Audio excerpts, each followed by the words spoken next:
Léa et Babette transférées au Pays Basque, Plus belle la vie épisode 4574, Noé quitte le domicile familial. Depuis le bal, Noé est chez Betty et Blanche harcèle son fils par téléphone pour qu'il rentre à la maison.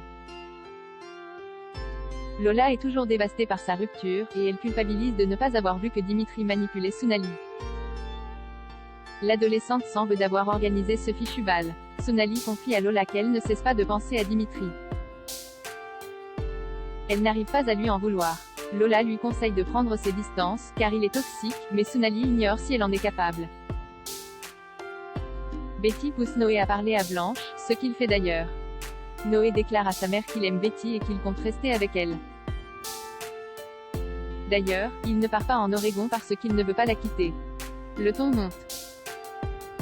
Blanche ne veut pas que Noé continue à voir Betty, mais son fils est amoureux.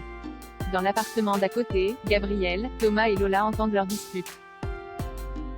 Noé part habiter chez Betty, Babette et Léa vont quitter Marseille, Aurore pleure beaucoup.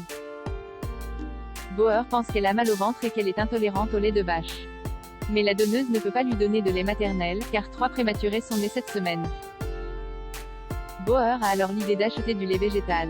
Léa pense que c'est une bonne idée et lui conseille de prendre une préparation aux protéines de riz.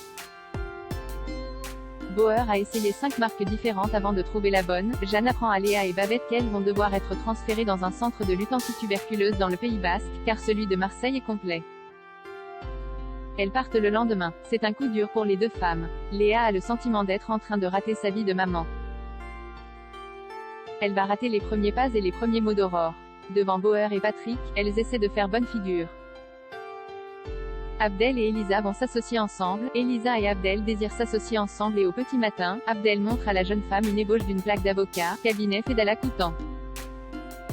En attendant de trouver des bureaux à prix abordable, ils recevront leurs clients chez Abdel.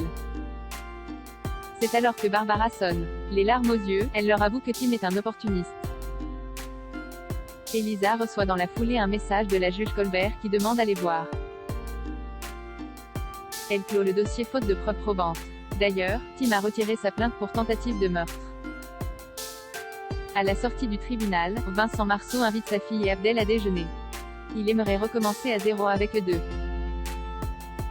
Durant le déjeuner, Marceau fait son mea culpa. Il est prêt à beaucoup de choses pour se faire pardonner et leur propose de travailler pour lui, car il veut être dans la légalité. Abdel décide de quitter la table. Elisa choisit de rester avec son père pour écouter ce qu'il a à lui dire.